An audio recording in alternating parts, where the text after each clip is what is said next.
Africain. Mauvais Voilà. Africain. Donc, nous, si on a organisé ça ici, c'était pas le fils du président qui l'a organisé. Si. Mais Encore là, une je fois, parle c'était le du fils président. Non, pas du tout. D'accord. Donc, ça veut dire qu'on n'est pas obligé d'être fils de président pour organiser un tel événement. Oui, je suis d'accord. Mais il faut avoir quand même les moyens pour le faire. Ah, d'accord. Les moyens peuvent être souvent financés par une banque hein, quand vous avez un bon projet et du fait que... Oui, je suis d'accord. Les tickets par rapport au concert, à l'événement, c'était combien selon vous? Les tickets, vous avez une idée du prix, non? Puisque vous êtes bien renseigné. Non, j'ai pas d'idée. Alors, il y avait 150 000 francs de tickets.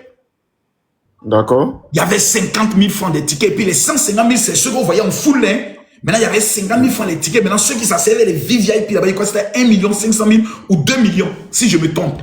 Donc, c'était, si je me dis, c'était un concert VIP, quoi. C'était pas pour le grand public. Si. Maintenant, les pauvres, là, ils payaient 10 000, et puis ils étaient maintenant vers la statue Amazon, là. Les pauvres. Vous avez un problème avec les personnes qui n'ont pas assez de moyens. Hein. Comment les pauvres? C'est des gens, c'est un peu béninois. Ne dites pas des pauvres. Aïe! Un peu de respect quand même. Il y a des pauvres, il n'y a pas de pauvres. Oui, il y a des pauvres, mais... Alors, un pauvre, c'est un pauvre. Tiens, même les Ivoiriens, ceux qui ont payé les tickets 5 000, 10 000, c'est les pauvres. C'est pour te faire comprendre que la théorie dans laquelle vous voulez partir, là, vous n'êtes pas intelligent. Ah bon? Non, c'est vous. Moi, tu es mon professeur. Je te suis depuis très longtemps. J'apprends beaucoup de toi. Un ticket où il y a 150 000. Prenons seulement l'exemple de 4 000 personnes qui ont payé 150 000 francs CFA. Ça fait combien? Et vous venez me parler de... Vous êtes sûr qu'au Bénin, il y a 4 000 personnes qui peuvent payer 150 000 francs CFA? 4 000 personnes qui vont payer 150 000 francs CFA. Pose la question, Béninois. Vous êtes sûr? Bon, on va demander alors. Mais ils sont là, non? Pose la question. S'il y a 4 000 personnes au Bénin, pose-leur la question. Ils sont là, il faut leur poser la question. Les Béninois, est-ce que 4 000 personnes ont payé plus de 150 000 francs pour ce spectacle? Lis leur réponse. Ok. Ils disent quoi? Bon, chez moi, je ne vois rien. 4 000, c'est peu. 4 000, c'est peu. Chaque année, c'est un festival qu'on appelle We Love. Oui. Les Béninois se préparent depuis le début de l'année pour avoir les 150 000 pour aller fêter avec les Davido, les légendes. Ça franchement, j'en doute. Pour 4 000 personnes, j'en doute. Mais moi, je te dis, le spectacle, minimum, il y avait au moins 50 000 personnes, minimum. Maintenant, d'autres parlent de 100 000, moi, ils parlent de 50 000. Il faut faire maintenant les calculs. Maintenant, je vais te montrer comment toi-même, tu n'es pas intelligent. Tu sais ce qu'on appelle les partenaires? Les marques. Bien sûr. Oui. Par exemple, Move dit je suis partenaire. Moi, je paye le cachet de Davido, je paye le cachet de temps. Tu fais un spectacle, tu n'as même pas besoin de dépenser ton argent. C'est ce qui est. C'est ce qui est, ou bien c'est le fruit de votre imagination? Ce n'est pas le fruit de votre imagination, c'est comme ça, on opère. Quand il y a un grand événement, il suffit même de venir devant l'événement, vous voyez les places qui ont été vendues pour la gastronomie. Vous voyez les banderoles qui ont été mises. On ne peut pas afficher ton image sur un tel événement si tu ne payes pas. C'est ce qu'on appelle les sponsors. La Coupe d'Afrique des Nations s'organise grâce aux sponsors Total, Air France et autres. Mais vous devez apprendre à être un peu intelligent. Quand vous entendez fils du président, je suis très intelligent. Calmez-vous, il y a vous délivrer. Donc pour vous, ils sont allés voler l'argent du pays pour venir le faire. C'est pas ce que j'ai dit. C'est pas ce que j'ai dit. Ne me prêtez pas des propos. C'est pas ce que j'ai dit. Si, je suis déjà, donc j'ai t'aidé. Non. Le président Patrice Talon n'a pas besoin de l'argent du Bénin. Ah bon? Il n'est pas fonctionnaire de l'État? Il n'est pas fonctionnaire de l'État. D'accord. Il est multimilliardaire avant même d'être président. Il faut noter ça dans ta vie. Mais est-ce qu'on se rassasie de l'argent? On ne se rassasie pas de l'argent? Ok. Mais il cherche encore de l'argent. Donc ça voudrait dire que d'abord, sans vos miettes de l'État là, vos États pauvres là, sans vos miettes, lui là, il a déjà l'argent de l'État. C'est-à-dire que l'État, il y a des hommes, il y a des individus qui sont dans des nations. Leur fortune, ça vaut la fortune de toute l'Afrique de l'Ouest combinée. C'est-à-dire on met ça en paquet. Respecter les gens tels que les Patrice Talon, les Dangote et autres. Il y a des gens dans la vie, Dieu a béni. Prendre 3, 4, 5 milliards pour organiser un événement, pour donner la lumière à leur pays, là, ça ne leur coûte rien. Oui, je suis d'accord. Quand nous on voit ça, nous on tremble. Eux, ils sont plus à ce niveau-là. Non, je suis totalement d'accord avec les 3-4 milliards là, c'est dans sa poche ou bien c'est l'argent du contribuable? C'est l'argent de ton grand-père qui sont allés prendre. Monsieur Parce que tout à l'heure, je t'ai parlé évitons, des sponsors, je t'ai parlé des tickets. évitons les Mais tu fais exprès. J'ai beaucoup de Les respect. sponsors peuvent financer Évitons- 70%. Les tickets à eux seuls peuvent tout financer. C'est l'argent qu'ils ont gagné comme ça. Voilà. D'accord, je vois aussi que votre bras est marqué là. Vous avez voté pour les législatives? Non, non, non, j'étais en train d'expliquer tout à l'heure une action prophétique qu'il faut faire. Donc j'ai fait une vidéo que j'ai amenée à tous mes fidèles pour leur montrer comment mettre l'encre et puis mettre sur les sujets de prière la marque de l'empreinte. Ah, d'accord, d'accord. Mais dites-moi, qu'est-ce que vous pensez des législatives qui sont déroulées à Tchassali? Ouais, la législative, c'est bien passé. Autre, il fallait que à Salé tombe, on l'a fait tomber, c'est fini. Mais il a beaucoup de revendications, hein. Oh, Vous n'avez pas vu cette sortie? Ouais, qu'il a fait ses revendications. Il sera le député de TikTok et de Facebook. Vous pensez que ces revendications ne sont pas légitimes? Il n'a aucune revendication à faire. C'est un mauvais perdant. Ah bon, sur quoi est-ce que vous basez? Parce qu'il a présenté ses PV, hein. Il n'est qu'à aller Donc, présenter ses PV à la Cour constitutionnelle là-bas. C'est comme moi, ça. c'est votre point de vue que je veux. Votre point de vue. Mais d'ailleurs, mon point de vue, il a perdu. Je souhaitais qu'il pète. C'est tout. Parce que moi, j'aurais des gens qui mentent. Un vieux de 77 ans est venu me voir pour dire qu'on veut maintenant me tuer. Toi, tu es qui vont te tuer? Tu représentes quoi en Côte d'Ivoire? Quel est ton poids? Tu n'as même pas pu avoir parrainage pour aller être candidat à l'élection présidentielle. Et puis on va te tuer. Tu es qui? Et les gens se donnent une contenance. Hein. Non, ils veulent. Le il là, c'est qui? Tu as dit que le pouvoir va t'éliminer. Bon, tu représentes quoi? Tu es frère qui? Tu peux déranger quoi? Dans un pays où c'est déjà bouclé. Les RHDP là, ils ont humilié le PDCI, oui ou non? Le PDCI a perdu plus de postes de députés que jamais.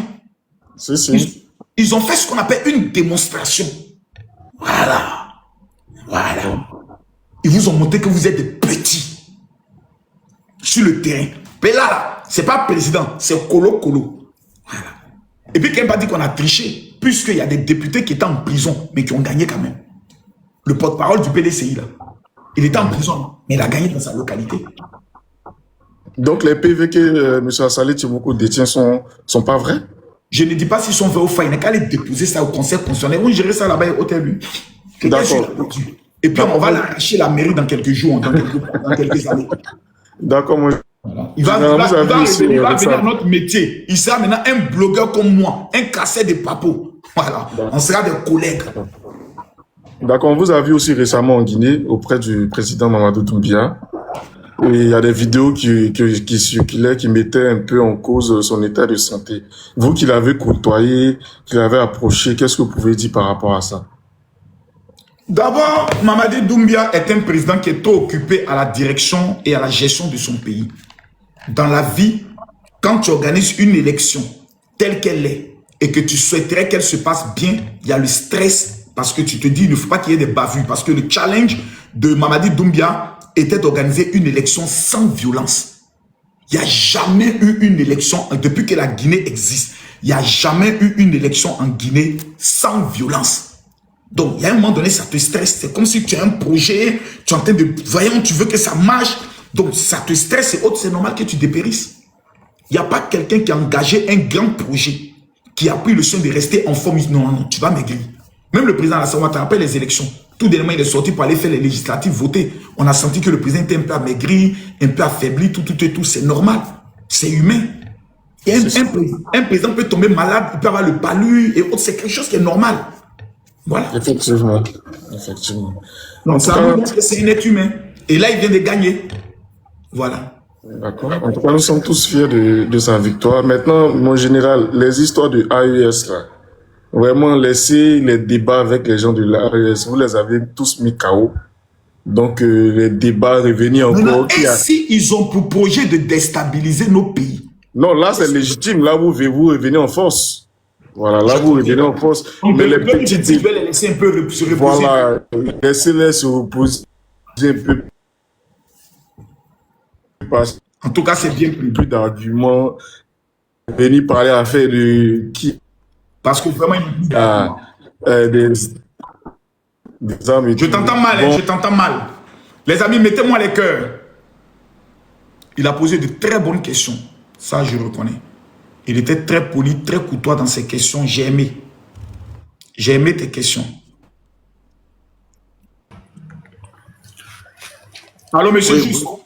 oui, bonjour mon général. Bonjour. Oui, comment allez-vous? J'espère que vous vous portez bien. Tout va bien. Ok, merci. Et, et vous avez pris par le Bénin pour un événement qui a été organisé et vous avez assisté vous avez assisté à l'événement. Maintenant, je vais vous demander votre appréciation par rapport à l'événement. We love EIA. Il faut être honnête, hein. Jamais je n'ai vu un événement aussi bien organisé. Ça, il faut pas. La matière d'organisation, seulement les Béninois, ils ont fait fort. Et Lionel a été malin. Hein. Il a même ajouté beaucoup de Naija. J'ai vu dans les éléments de protocole, dans les éléments de sécurité, beaucoup de Naija, des gens qui sont venus même du Nigeria et autres. Parce que souvent, quand c'est entre nous, Béninois et autres, l'autre connaît son ami, il va être un peu négligent dans le domaine de la sécurité. Tout était professionnel. Que ce soit dans le domaine des VIP, des VVIP, des loges, des endroits où on peut aller manger, payer de la boisson, tout était minutieusement organisé. On n'a pas vu de bagarre, on n'a pas vu des gens qui se sont... Non, c'était propre. Maintenant, mon plus grand rêve, c'est de voir maintenant Vodun Day. Parce qu'on m'a dit que là, mais c'est le plus grand événement africain. Je vais aller voir ça à Ouida. Parce que je suis allé visiter Ouida. Et tout à l'heure, à 16 h, je vais balancer mon reportage que j'ai eu à faire sur votre zone industrielle. Sur ma page Facebook, ça sera du jamais vu. Ça sera du lourd. Je vais essayer de voir même si Mathieu peut se connecter sur TikTok pour essayer de le balancer peut-être après. Voilà. Je vais vous demander s'il n'y a pas d'apport à ajouter pour l'année prochaine. L'année prochaine, la seule chose que Lionel Talon doit faire, c'est de recruter au moins 30 influenceurs qui ont plus de 500 000 abonnés et de leur donner des badges où ils pourront faire des contenus autour de l'événement. C'est important. Parce que l'événement donne de la visibilité au Bénin. Voilà, moi quand je suis allé, la plupart de mes vidéos, vous avez vu, c'était 500 000 vues, 600 000 vues, 400 000 vues, c'était vraiment fort. Même à la rencontre avec Imra, ça a donné vraiment un bonus exceptionnel. Mais on ne m'a pas payé, je n'ai rien demandé, j'ai seulement demandé qu'on me donne un badge. J'ai payé mon billet aller, j'ai payé mon billet retour, je n'ai rien réclamé à personne. Parce que quand tu aimes un pays et tu es un véritable panafricain, tu dois mettre toute ta compétence au service de l'Afrique. Et ça, c'est quelque chose qui m'a beaucoup touché. Non, c'était formidable. Au niveau même des loges, avec les artistes et autres, tout était réglé. Je dis, tout était réglé. Il n'y a pas Davido qui vient pour demander aux autres, non, sortez, tous. Non, c'était propre. C'était propre. L'année prochaine, il faut plus ajouter les influenceurs. Un mois avant l'événement, qui vont faire des contenus sur l'événement. Et puis pendant l'événement, qui vont encore faire créer des contenus. Mais l'année prochaine, je vous informe que les Ivoiriens vont venir en tas. Voilà. Parce que j'ai vu les Togolaises, les Béninoises, elles sont belles. Ouh, elles ne sont pas trop grandes de taille, mais c'est des bangers qu'on écoute. Des bangers qu'on écoute. Non, Béninoises, puis elles sont propres. Les Béninois sont propres. Propres. Ça, je vous dis, Béninois est propre. Tu rentres dans la ville propre. Tu regardes les filles, elles sont propres. Voilà. C'est un pays, tu t'en vas, tu vois les femmes, tu sens des odeurs. Mais Béninois, tu sens les parfums. Que Dieu bénisse les Béninoises. Voilà. Ok, merci beaucoup. Je m'en arrête là pour le moment. Merci beaucoup. Merci à vous. Que Dieu bénisse les Béninoises. Hein. Marier une Béninoise, c'est un bonheur. Allô? Oui, bonjour, général. Bonsoir.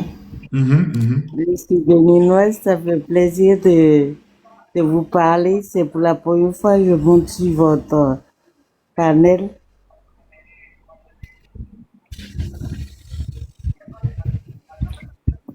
Fais ça le même jeu, puis on fait sortir la facture en mon nom.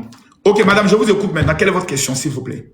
Oui, j'ai dit, c'est pour la première fois que je monte sur votre panel.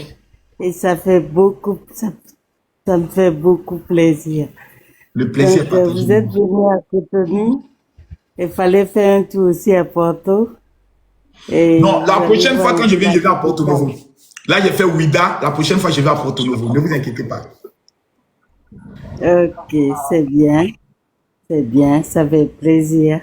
Je vous ai même écrit sur TikTok et sur votre messagerie. D'accord, je vais regarder pour ça vous tout à dire l'heure. de venir Non, non, c'est déjà passé. C'était quand vous étiez venu à Cotonou. J'ai dit de faire un saut à Porto-Nouveau. Comme ça, on va vous faire déguster un peu les mets qu'on prépare à Porto. Je vais venir pour ça. Les gars, le Bénin est doux, hein. Et puis, ce qui est bien, vous pouvez prendre UTB pour aller au Bénin. Merci beaucoup, ma soeur. On se parle en inbox. On va prendre maintenant Sugar. Sugar, ouvre ton micro. André, j'ai fermé encore. J'ouvre encore. Ouvre ton micro. Les gars, tapotez, mettez les cœurs. Allô? Allô? Sugar, ouvre ton micro. Oh là là, elle est tombée.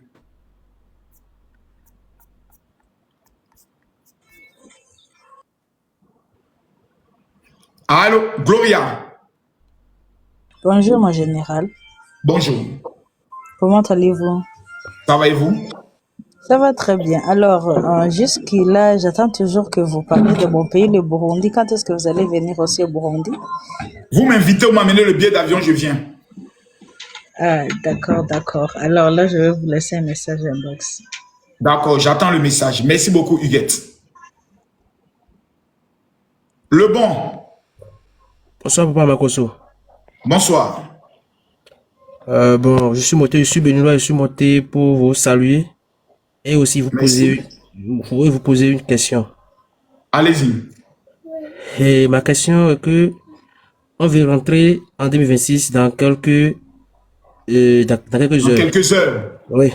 Et je voulais vous demander, en 2025, j'avais le projet et ça n'a pas marché parce que j'ai fait tout ça n'a pas marché. Maintenant, je veux que vous priez pour moi pour qu'en 2026, je puisse obtenir ce que je veux et commencer. Il n'y a pas de prière. Ce soir, à partir de 22h, soyez connectés, je vais vous donner le secret. Mais débrouillez-vous pour vous acheter une bouteille de vin rouge. C'est tout ce que je peux. Vous savez, la plupart des gens ne comprennent pas comment fonctionne le monde. Moi, tout ce que j'ai fait en 2026, en 2025, tout a réussi. Je n'ai connu aucun échec. Je vais donner mon secret ce soir à 22h. Comment j'ai fait? Quelles sont les actions prophétiques? Comment j'ai parlé à la terre? Comment j'ai parlé à l'année? Il y a des secrets, il y a des codes. Tout n'est pas une question de prière. La Bible dit, la foi sans les actions est une foi morte. Regardez dans la Bible, tous les grands hommes, quand ils finissent de prier Dieu, ils posent une action prophétique. Soit ils bâtissent un hôtel, soit ils font quelque chose, soit ils utilisent quelque chose. Mais nous, on nous a appris par les colons qu'on doit juste prier. Alléluia, oh Seigneur, ouvre les portes. C'est un mensonge. La foi, sans les actions prophétiques, elle est une foi morte. Quel type d'action prophétique il faut poser pour prendre le contrôle d'une année, pour que l'année soit une année favorable? Première des choses, tu dois prendre un bic et une feuille blanche. Tu dois écrire ton nom, ton prénom, ta date et ton lieu de naissance. C'est tellement simple. Tu écris ton nom, ton prénom, ta date et ton lieu de naissance. Maintenant, comme tu es un père, tu mets la filiation de ton père, c'est-à-dire le nom de ton père et le nom du village de ton père, le nom de ta mère et le nom du village de ta mère. Et puis tu écris 1. Qu'est-ce que tu veux? Si c'est le mariage, je veux me marier en 2026. 2. Je veux voyager en 2026 aux États-Unis, par exemple. 3. Je vais créer une entreprise de temps. Vous écrivez vos 7 sujets. Je dis bien 7.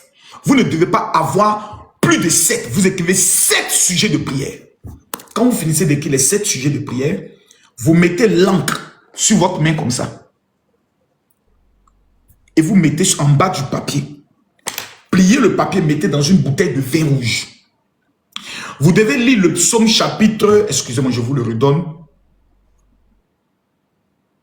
Ah Seigneur. Le psaume chapitre 65. Si je me trompe, c'est dans ce téléphone-là qu'ils m'ont écrit. Vous lisez le psaume chapitre 65. Et puis il y a une autre chose qu'on fait avec. C'est ça, il a expliqué. Mais vous voyez, si c'est un marabout qui parle à ses adeptes en leur disant, vous devez prendre un poulet, vous devez l'égorger, vous devez verser son sang autour de vous. Vous allez voir que tout le monde va respecter. Quand nous étions dans le monde. Mais quand c'est un homme de Dieu qui le dit, vous avez des gens qui vont hésiter. Pourtant, ces gens qui hésitent, ils sont pauvres. Pourtant, ça ne coûte rien d'essayer. Une bouteille de vin rouge coûte combien? 1000 francs. Tu t'en vas dans les petits coins, tu prends une petite bouteille de vin rouge à 500, à 1000 francs, tu la prends. Même le musulman peut l'utiliser parce que ce n'est pas pour consommer, c'est pour une action prophétique. Voilà. Donc ne priez pas. Faites les actions prophétiques. Quand tu as prié, que tu constates que ton sujet de prière n'est pas exaucé, ça voudrait dire que soit il y a des actions prophétiques que tu dois faire, soit il y a des péchés de ta vie que tu dois prendre le soin de régler. Voilà, donc les gars, on se donne rendez-vous à partir de 22h, s'il vous plaît, pour la grande traversée. C'est-à-dire 23h, heure du Bénin. Dieu nous bénisse.